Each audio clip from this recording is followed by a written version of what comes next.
伫今年8月，教育部有规定，幼稚园呢要有一位幼教师的政策，就要来推动啊。同款也碰到欠师资的情形，民间团体表示，目前师资无够和幼教的环境无好有正大的关系，希望透过调整政策来做改善。教育部表示呢，目前先用补助授课费用和规划在职专班来增加幼教现场的人力。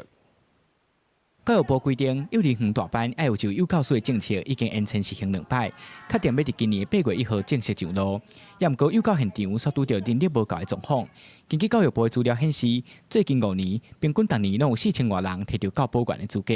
投入教育现场敢若一半。幼教人员的工时相长，甲大环境无好，拢有影响。特别是幼教老师的那种行为的检视，被调查出可能没有涉嫌不当管教，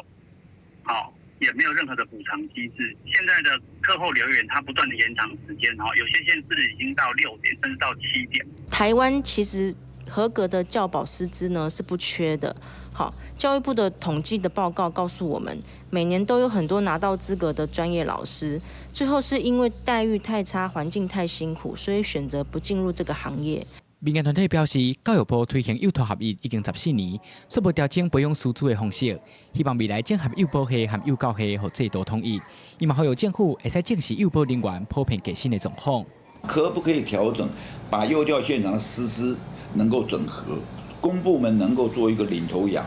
那私部门大家也能够